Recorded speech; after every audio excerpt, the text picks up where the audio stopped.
one tornado type that is scarier than all the other tornado types, and that is the nocturnal tornado, aka tornadoes that occur during the night. The idea of a cone-shaped cloud heading towards your house in the middle of the night while you're sleeping, destroying everything in its path, that's terrifying. Do you want to know what a nocturnal tornado looks like? Just take a look at this skycam footage. Within this footage, there is indeed a tornado, but you can't see it. All you can see is a wall of darkness being lit up with flashes of lightning. The only thing that's really going to save your life are the tornado sirens, which, by the way, they're great, they save lives, but they do make the whole scenario slightly more creepy. Just to give you a vibe of a night tornado, watch this footage captured by a rare breed in Bartleson, Oklahoma as an EF4 was approaching him.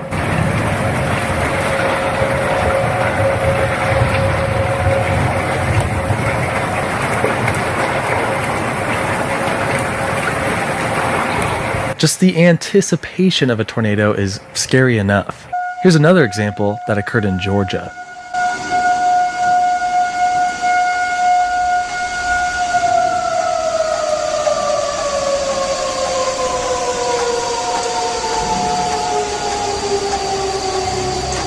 Yeah, it's pretty eerie. But maybe the fear of nocturnal tornadoes is justified. They are on average 2.5 times more deadly than their daytime counterparts. In fact, some of the deadliest tornado events of all time occur during the night. And that's what we're going to discuss in today's video. We're going to go over several infamous, historic night tornadoes. We'll be looking at the states of Wisconsin, Nebraska, Indiana, and much of the South in general, because it turns out these occur quite a bit in the South. But before we get to that, I have to tell you about today's video sponsor. Let us now go to our first nocturnal tornado event, the mysterious, strange 1955 Blackwell, Oklahoma F5, aka the supernatural tornado. On May 25th, a very deadly tornado outbreak occurred over Kansas and Oklahoma. Over 48 tornadoes would form, including 2 F5s. Both of these F5s were nocturnal. The first of these nocturnal tornadoes formed around 9 p.m. in rural Noble County, Oklahoma. This tornado slowly creeped its way to the north, getting stronger every mile.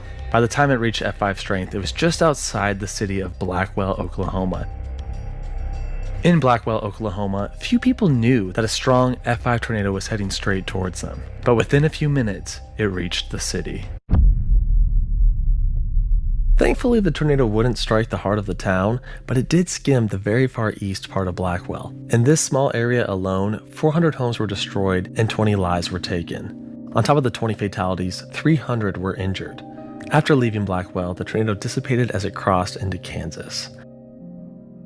But what's the mysterious, supernatural thing about this tornado? Well, apparently, and this is real, apparently this tornado glowed blue at the top of the funnel. And I'm not talking about lightning. I'm not talking about power flash. I'm talking about like a constant blue orb at the top of the funnel. Here's a little simulation that I created. This is what I'm talking about. And on top of that, apparently there were like orbed clouds rotating around the tornado, almost like they were orbiting the tornado. What? You might think this is fake, and maybe it is. I actually don't know, but several eyewitnesses claim to see this constant blue glow within the tornado. So not only do you have a creepy tornado heading towards you at night, but it's also glowing like a ghostly blue color. So you might be wondering what is going on, and that's a good question. I don't know if it was the environment, the moisture in the air, or the lack of moisture in the air. Maybe it was a super dry environment.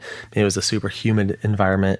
Something was going on and potentially causing some sort of reaction that led to air ionization. So I've talked about air ionization in the past. When atomic bombs go off, sometimes if they're super dirty, you can kind of see a blue glow around the mushroom cloud. Like look at this example right here. So maybe there was, obviously the tornado wasn't radioactive, but maybe there was some sort of ionization going on. There could have been like a St. Elmo's fire-ish phenomena related to this. Like there's all that dust and all that static electricity blowing around and the friction and I don't know. Another theory is maybe it was just a ton of lightning, like just constant flashes of lightning and people just misremember it. Maybe it was a power flash. Here's an example of a power flash in Texas in 2015. And you can see, yeah, it kind of looks like a weird blue tornado. The thing is people said it was constant. It wasn't flickering. It was just like a... And the other weird part is like the orbiting blue orbs around the top of the funnel. Perhaps all those little orbs of light were a form of ball lightning. Now you would think that if this were real, that it would have happened again, like it would have happened recently. Everyone and their mom is a storm chaser these days, so you would think that someone would have filmed a similar phenomenon. But no one has seen anything like this. There's a lot of controversy around it. A lot of people don't even believe it was anything. But I like to believe it was something because I love rare natural phenomena. So what do you think about this strange blue orb? Let me know in the comments below. Since we know exactly where the tornado took place and the exact location of the damage, I of course had to get on Google Earth and search for remnants. Well, here's the portion of the town that was destroyed. And it does kind of seem like there might be less trees in the area. Maybe not though, I don't know, it's kind of hard to tell. This driveway right here could be an abandoned driveway. Perhaps there was a house here back in 1954 and it got destroyed and this is just a remnant of that house. But look at this right here. This is totally like a tornado shelter. Look at this. I think it's connected to this school. This is crazy. This is like a tornado fortress complex thing. Every school in Oklahoma should have something like this. This looks amazing. The other F5 from this outbreak formed from the same supercell 30 minutes after the Blackwell tornado. This tornado around 10:30 p.m. tore through the community of Udall, Kansas. Half of the population was either killed or severely injured. 80 individuals would lose their life from this tornado, making it the deadliest tornado in Kansas history. A very significant nocturnal tornado. It took all the churches in town, took all the schoolhouses in town, took the community building down here. The Udall, Kansas tornado was so significant, so bad, that the earlier Blackwell, Oklahoma tornado is often overshadowed by it. There's a pretty famous photo from the Udall, Kansas F5. It showcases the chassis of a truck wrapped around a tree. With powerful tornadoes, you can see some pretty strange and crazy destruction. Wood cutting through concrete, forks wrapping around weird things, objects mangled beyond recognition. Examples like this really go to show how crazy and chaotic the inside of a tornado can be. We are going to move ahead to the 1980s, and of course, no video about night tornadoes would be complete without mentioning the infamous Night of the Twisters on June 3rd, 1980. A rather terrifying night for the folks of Grand Island, Nebraska, who had to deal with 7 different tornadoes. I've talked about this event many times before, so I'll kind of keep it brief, but this is a classic example of a terrifying night full of nocturnal tornadoes. They literally just kept coming, all within Grand Island. Take a look at this satellite imagery. I didn't even know that they had satellite imagery this good in 1980, but they did, and this arrow right here is pointing directly at the supercell that spawned all the tornadoes over Grand Island. As you can see, it's not moving to the east at all. It's literally stationary right on top of the city, and that's why these tornadoes just kept occurring one after another over and over again. Truly a terrifying experience. If there was a tornado horror movie, it would be this event. Oh wait, there is a movie based off of this event, the 1990s made-for-TV movie, Night of the Twisters. A classic, in my opinion. I'm a big fan. This movie is actually based off of a book, and I got the said book. Boom, baby. Night of the Twisters. This book right here is what the movie's based off of. Overall, this nocturnal tornado outbreak claimed 6 lives and injured over 400. There's even a huge, massive hill on the outskirts of Grand Island, Nebraska that is just made up of the debris from this tornado. They like piled it into one huge hill. So it's kind of a weird tornado lore thing. Moving forward a few years to the state of Wisconsin. During the afternoon of June 7th, 1984, conditions were extremely favorable for strong and violent tornadoes. It was a typical tornado setup. Warm, moist air was coming up from the Gulf of Mexico as a low pressure system traveled across the Midwest. Iowa and Missouri specifically saw quite a bit of action. There were several F3s and even an F4 that crossed from Missouri to Iowa and claimed 3 lives. But the worst tornado from this setup would occur just after midnight in southwestern Wisconsin. Around 9 p.m. Central Time over Dubuque, Iowa, a supercell was beginning to take shape. About 2 hours later, the National Weather Service issued a tornado watch for much of Wisconsin. Here's the thing. It was 11 p.m. when this tornado watch was issued. Most people at 11 p.m. are already in bed, so they had no idea there was a tornado watch issued. And unfortunately, around 12:40 a.m., a tornado formed near Mineral Point, Wisconsin. This tornado was a quarter of a mile wide and quickly intensified to F5 strength, with wind speeds over 260 miles per hour. This very violent tornado was slowly moving to the northeast towards a small village known as Barneveld. The population of Barneveld at the time was around 600 people, so a very small community. This community was so small, in fact, that they didn't even have tornado sirens installed, so no one had any idea this monstrous tornado was slowly creeping towards them. Luckily, nature was actually going to help and give out a warning herself. As the tornado was approaching, a huge bolt of lightning struck a transformer within the town and let out a massive clap of thunder, like a very loud clap of thunder. Perhaps it was even a super rare super bolt, a positively charged lightning strike. Here's an example of one of those right here.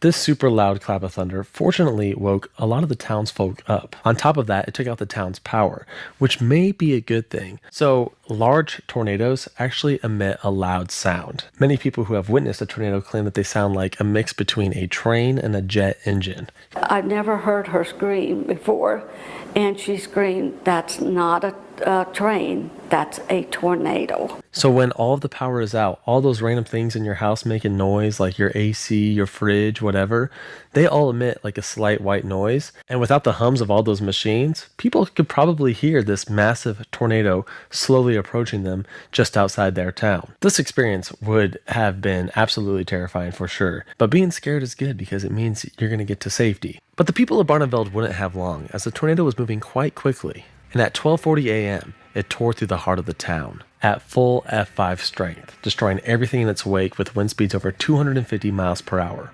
The worst toll in human lives hit the southwest Wisconsin town of Barneveld, about 50 miles northeast of Dubuque. The tornado that swept through this morning destroyed nearly everything, killed 9 people and injured 57 others. 100 homes were completely destroyed. Every commercial business within the town was destroyed because it went right through the business district. And unfortunately, 9 would lose their life. This tornado would then leave Barneveld and destroy dozens of homes in the countryside before entering another small town known as Black Earth. Yeah, that's the name of the town, Black Earth, which is a crazy name for a town to be hit by a tornado in the middle of the night. Fortunately, no one in Black Earth lost their life. So similar to the Blackwell tornado, there's also some strange light phenomenon lore with this tornado as well. Apparently, according to eyewitnesses, the lightning in the storm was insane, like more than a typical tornadic supercell. Many claimed it was like watching a strobe light. They could see the tornado slowly approaching and it was just like because the lightning was so fast. I'm not exactly sure what was going on. It was probably just some crazy lightning, but an interesting story nonetheless. In the years following the tornado, the town of Barneveld quickly rebuilt, and they even put in a memorial park. I did want to see if I could see any remnants on Google Earth, and I actually really couldn't find much at all. All you can really see is this faint scar in the forest over here to the east. See this line right here? That's definitely the path of the tornado, and you can still make out the scar in 2005. Like if you look closely, you see it? Wisconsin rarely gets F5 tornadoes. The last one before the Barneveld tornado was the 1958 Colfax tornado that claimed 21 lives. As of the recording of this video, they have had 6 F5 tornadoes, which is actually more than most states. So Wisconsin does have a little bit of a tornado alley. So if you're in Wisconsin, be weather aware. We are now going to move ahead to the night of November 5th and 6th in 2005, specifically on the border of Kentucky and Indiana. During the afternoon of November 5th, a cold front was coming in from the west, while warm moist air from the Gulf of Mexico was heading up to the north. At the same time, there was a low-level jet stream. All of these then mixed together to create a squall line of thunderstorms. Many of you might be familiar with the squall line. That's like your typical line of thunderstorms that you get throughout the summer. It's a very classic setup, but usually these squall lines don't produce tornadoes. They can, produce a little spin up, as they say, but nothing crazy, nothing like a supercell F3, F4, F5 tornado. But in the middle of the night around 1 a.m., this squall line dissipated out and formed several isolated supercells. Those supercells then formed 9 tornadoes.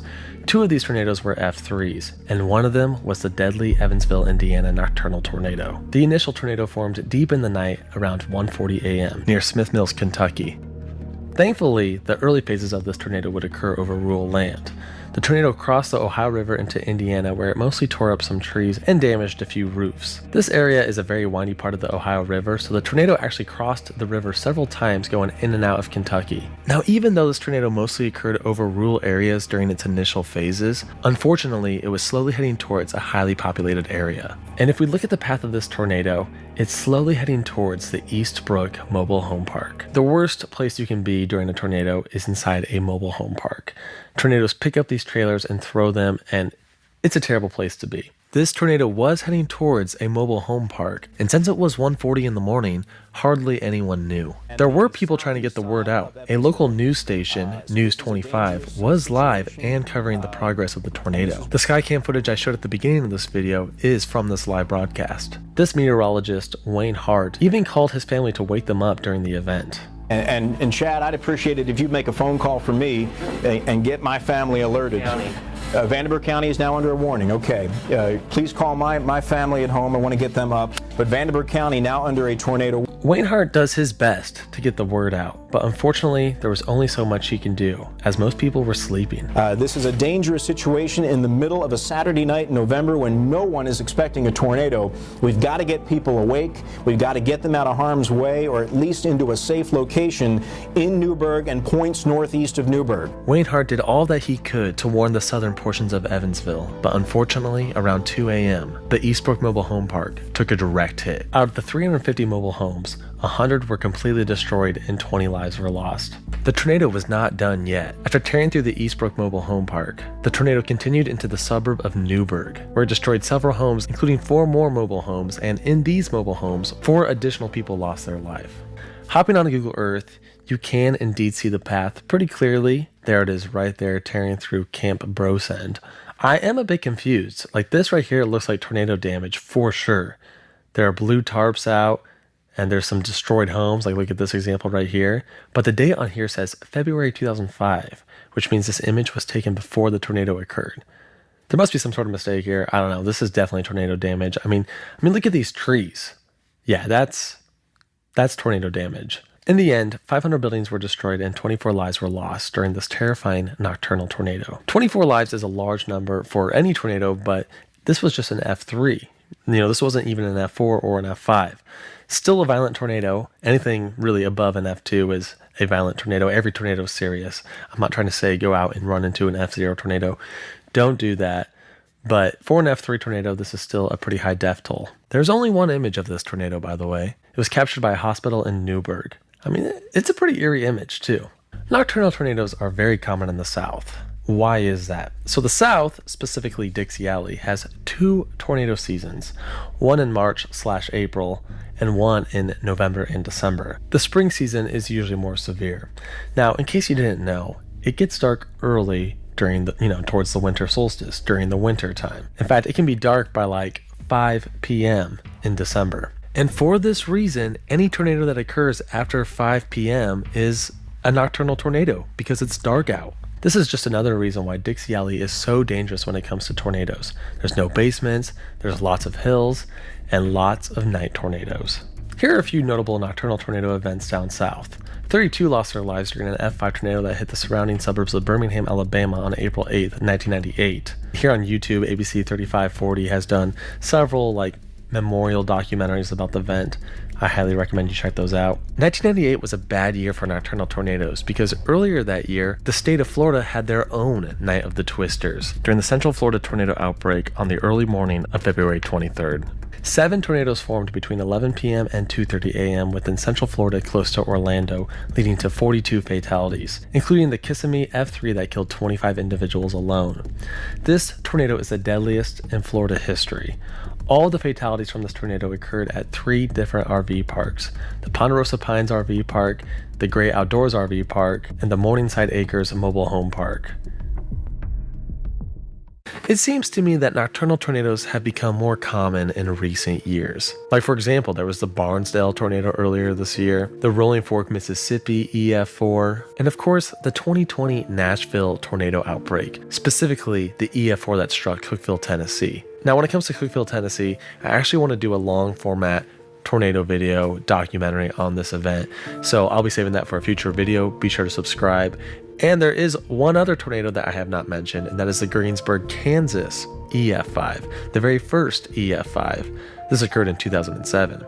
I also want to do a video focused solely on this tornado, so stay tuned for that. To conclude, the threat of night tornadoes isn't as bad as it once was, and that's because we live in an era of cell phones. And those little cell phone wireless alerts, those will definitely wake us up before a tornado hits us. Hopefully. It's pretty startling, it's pretty loud, but that's good. You want to get up and you want to get to safety. Also, if there's one thing to take from this video, almost all of the fatalities that occurred with these nocturnal tornado events occurred within mobile homes. So if you live in a mobile home, be sure to have a tornado emergency plan. Make sure you know a building that you can go to that's much safer. But thanks so much for watching, and we'll see you next time.